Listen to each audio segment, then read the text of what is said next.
வெளிப்பட்டணம் நூலகத்தில் களை கட்டிய இலக்கிய திருவிழா. வணக்கம். ராமநாதபுரம் மாவட்டம் வெளிப்பட்டணம் கிளை நூலகத்தில் நேற்று வாசகர் வட்டக்கூட்டம் மிகச்சிறப்பாக நடைபெற்றது. கவிதை, உரைவீச்சு மற்றும் மாணவர்களின் பட்டிமன்றம் என களை கட்டியது. வெளிப்பட்டணம் கிளை நூலகம் மற்றும் வாசகர் வட்டம் இணைந்து நடத்திய இந்த சிறப்பு கூட்டம் கவிஞர் தேவி உலகராஜ் அவர்கள் தலைமையில் நேற்று மாலை தொடங்கியது. நல்லாசிரியர் நவரத்தினம் அன்புவடிவேல் அவர்களின் வரவேற்புரையுடன் விழா உற்சாகமாக தொடங்கியது. விழாவின் உச்சகட்டமாக வள்ளல் பாரி நகராட்சி நடுநிலைப்பள்ளி மாணவியரின் பட்டிமன்றம் நடைபெற்றது. இன்றைய சூழலில் மனித நேயம் வளர்ந்திருக்கிறதா என்ற தலைப்பில் மாணவர்கள் ஆவேசமாக வாதிட்டனர். ஆம் என அஜிதா ஸ்ரீ குழுவினரும், இல்லை என ஸ்ரீ ஹர்ஷிதா குழுவினரும் முன்வைத்த வாதங்கள் பார்வையாளர்களை வியப்பில் ஆழ்த்தின. நடுவர் நல்லாசிரியர் தமிழரசி உதயகுமார் மிகச்சிறந்த தீர்ப்பை வழங்கினார். நிறைவாக நூலகர் அன்புச்செல்வி அவர்கள் அனைவருக்கும் நன்றி கூற, இனிதே நிறைவுற்றது இந்த இலக்கிய கொண்டாட்டம். குடும்பத்தாரின் ஒப்புதலுடன் கண்கள், சிறுகுடல், பெருங்குடல், கல்லீரல், சிறுநீரகம் என அனைத்து உறுப்புகளையும் தானம் செய்து இறந்தும் பலரையும் வாழ வைத்துக் கொண்டிருக்கும் அச்சிறுமியும் அவளது குடும்பத்தாரின் மனிதநேயமும் இதை மனிதநேயம் என்ற ஒற்றை வார்த்தைகளால் அடக்கிவிட முடியாது. மனிதநேயமா? நடுவர் அவர்களே, எதிரணியினர் சொன்னாங்க எந்த மரமும் தனக்காக காய்கனிகளை உருவாக்குவதில்லை சொன்னாங்க. நான் சொல்றேன், இங்கே எங்கே மரங்கள் இருக்கின்றன? இங்கே எங்கே காடுகள் இருக்கின்றன? காடுகளை முழுவதும் அழித்துவிட்டு பிளாட் போட்டு விற்கிறாங்க. காடுகளை அழிப்பதால் காட்டில் வாழும் விலங்குகள் நகரத்தை நோக்கி மனிதர்கள் வாழும் இடங்களுக்கு வருகிறது. அதை அடித்துக் கொள்கிறார்கள். இந்த மனிதநேயமற்ற மனிதர்கள் காட்டை வீடாக்கினால் காட்டு விலங்குகள் வீட்டுக்குத்தானே வரும். அதை அடித்துக் கொள்வது நியாயமா? எதிரணியினர் எல்லா ஹோட்டலிலும் ₹1 ஒரு இட்லி கொடுத்தால் தான் மனிதநேயம் வளரும்னு சொன்னாங்களே, அதற்குத்தான் நகரங்கள் தோறும் அம்மா உணவகம் ₹1, காலையில் ₹1 ஒரு இட்லி, மதியம் ₹5 சாம்பார் சாதமும் தயிர் சாதமும் கூலி தொழிலாளர்களுக்கு, வேலை செய்வோர்களுக்கு கொடுத்து வருகிறார்கள் நமது அரசாங்கம். இந்த அரசாங்கத்தின் மனிதநேயத்தை வெளிக்காட்டுகிறது அல்லவா? இன்றைய சூழலில் விபத்துக்கள் நடக்கும் பொழுது உடனடியாக 108 ஆம்புலன்ஸிற்கு போன் செய்து அந்த உயிரை காப்பாற்றுகிறார்களே, அதெல்லாம் உங்கள் கண்ணிற்கு மனிதநேயமாக தெரியவில்லையா? இளைஞர்கள் ரத்த தானம் செய்வதில்லை, ரத்தத்தையே ஆறா ஓட விட்டு இருக்காங்க. அதுக்கு சான்றாக சில நிகழ்வுகளை நான் சொல்றேன். நடுவர் அவர்களே, 4 இளைஞர்கள் குடிச்சுட்டு ஒரு பெரியவர் அடிச்சிருக்காங்க. நடுவர் அவர்களே, இதுவா மனிதநேயம்? சென்னையில வேளச்சேரியில 3 இளைஞர்கள் ஒரு டெலிவரி பாயை அடிச்சிருக்காங்க. நடுவர் அவர்களே, இதுவா மனிதநேயம் வளர்ந்ததுக்கான அடையாளம்? கோவை மாவட்டத்துல ஒரு சின்ன பையனை சதா மாதிரியா வெட்டி கொண்டிருக்காங்க. நடுவர் அவர்களே, இதுவா மனிதநேயம் வளர்ந்ததுக்கான அடையாளம்? நீங்களே சொல்லுங்க. என் எதிரணியினர் சொன்னாங்க, என்னமோ நாய்க்கு அடிப்பட்டா மருந்து போட்டு விடுறாங்களாம், சிட்டுக்குருவிக்காக மொட்டை மாடியில தண்ணி வைக்கிறாங்களாம், இதெல்லாம் மனிதநேயம்னு சொன்னாங்க. நெகிழி பயன்பாடு வேண்டாம் வேண்டாம்னு அரசாங்கம் சொல்றாங்க, பள்ளிகள்லயும் சொல்றாங்க. சரி, யாராவது அதை கேட்கிறாங்களா? அவங்க பாட்டுக்கு மஞ்சப்பைய பயன்படுத்துங்க, மஞ்சப்பைய பயன்படுத்துங்கன்னு மாறி மாறி சொல்லிக்கிட்டே இருக்காங்க. யாராவது காதுல வாங்குறாங்களா?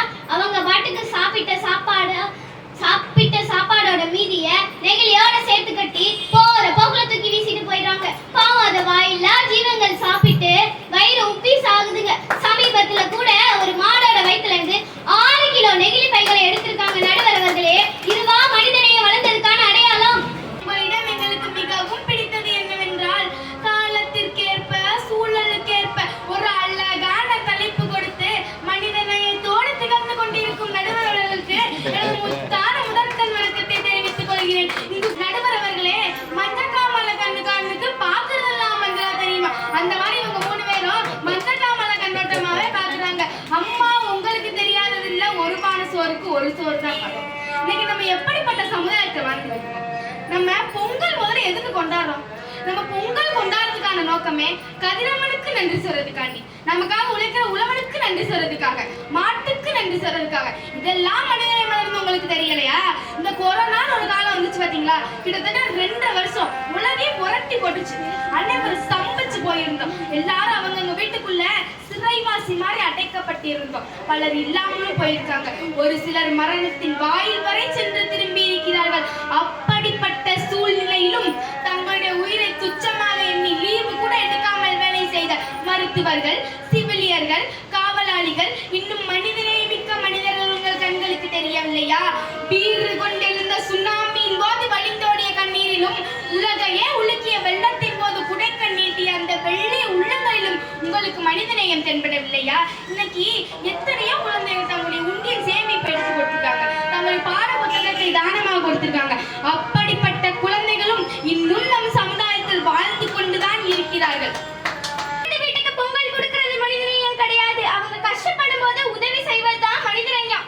அந்த காலத்துல எல்லாம் மது அருந்து விட்டு ஒருத்தர் மயங்கி கிடந்தா கூட ஏன்பா எதுக்கு மயங்கிருக்க, ஏன் மயங்கிருக்கன்னு கேட்டு இந்தாப்பா தண்ணி குடின்னு சொல்லி பேருந்துல அனுப்பி வச்சு பார்த்து போயிட்டு வாப்பான்னு சொல்லுவாங்க.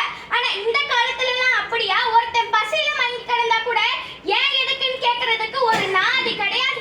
சமீபத்துல தமிழகத்துல சில கிராமங்கள்ல குடிநீர்லயே மலம் கலக்கப்பட்ட கொடுமையை கேட்டுமா மனிதநேயம் வளருதுன்னு சொல்றீங்க? அடுத்தவன் குடிக்கும் குடிநீர்லயே மலம் கலக்கும் அளவிற்கு மனிதனோட நெஞ்சு வக்கிரமாகி விட்டது என்றால் எங்கள் மனிதநேயம் எங்கே இருக்கிறது? நடுவர்களே கூறுங்கள். கொரோனா காலத்துல எல்லாம் மருத்துவர்கள் எல்லாம் விடுப்பே எடுக்காம வந்து நோயாளிகள் எல்லாம் காப்பாத்தினாங்கன்னு சொன்னாங்க. அதை நானும் ஒத்துக்கிறேன், காப்பாத்தினாங்க தான். ஆனா இன்னமும் தமிழ்நாட்டுல சில தனியார் மருத்துவமனையில காசு கட்டலைன்னா பணத்தை கூட தர மறுக்கிறாங்களே, அங்க எங்க போனது நடுவர்களே மனிதநேயம்? தண்ணீர்ல ஒரு கழிவை கலக்குறாங்க அப்படின்னா அதையும் நம்ம வந்து எப்படி மனிதநேயம் தான் செய்வாங்களா? கொண்டு ஒரு நாடு இன்னொரு நாட்டுல கூடு வீசி எத்தனையோ உயிர்கள் இறக்குது, இந்த மனிதநேயம் தான் நடக்குமா? அப்ப இல்லை. அதையும் அவ கூட்டு குடும்பத்தை கொண்டு வந்தா. முன்னாடி கூட்டு குடும்பமா இருந்து அவ்வளவு சந்தோஷமா வாழ்ந்தோம். இப்ப கூட்டு குடும்பம்னு மாமியா இருக்கக்கூடாதுன்னு தான் பொண்ணு நினைக்கிறான். மாமியா அந்த வீட்டுல இல்லையா, செத்துட்டாளா, அப்ப சரி நான் அங்கே கல்யாணம் பண்ணி போறேன், இல்லைன்னா வேணாம் அப்படிங்கிற நிலை வருது. அப்ப இதுவும் வந்து ஒரு மனித நேயமற்ற செயல் தான் அப்படின்னு அவ கொண்டு வர்றதும் எல்லாம் ஒத்துக்கும்படி தான் இருக்கு. பக்கத்து வீட்டுல பொங்கலை கொடுத்தா உடனே மனித நேயம் சொல்றீங்களா? பொங்கலை கொடுக்கறது மனித நேயம் இல்லைங்க. அது நான் வந்து எப்படி அழகா கிண்டியிருக்கேன், சுவையா கிண்டியிருக்கேன்னு பாருங்கன்னு தன்னுடைய இதை அங்கே பீத்திக்கிறதுக்கு தான் முடிவு கொடுக்குறோம். ஏன்னா எல்லார் வீட்லயும் தான் பொங்கல் செய்வா இல்ல, தான் வீட்டுல உடனே பொங்கலை கொடுக்கறத நீங்க மனித நேயம் சொல்லிவிடாதீங்க. அங்க என்ன கஷ்டப்படுறாங்களோ அந்த கஷ்டத்தை போக்க நீங்க என்ன செஞ்சீங்க அதை சொல்லுங்க அப்படிங்கிறது மாதிரி அழகா தன்னுடைய கருத்தை அருமையா வச்சேன். யாருமே சோட இல்லை, 6 பேரும் பிச்சு உதறிட்டீங்க. தன்னுடைய கருத்தை அழகா எவ்வளவு அழகா வெளிப்படுத்த முடியுமோ அவ்வளவு அழகா வெளிப்படுத்தி உண்மையிலேயே நான் வியந்து நிற்கிறேன். முதலில் இது போன்ற பல செய்திகளை உடனுக்குடன் தெரிந்து கொள்ள சப்ஸ்கிரைப் பண்ணுங்க, மறக்காம பெல் பட்டனையும் பிரஸ் பண்ணுங்க. தேங்க்யூ.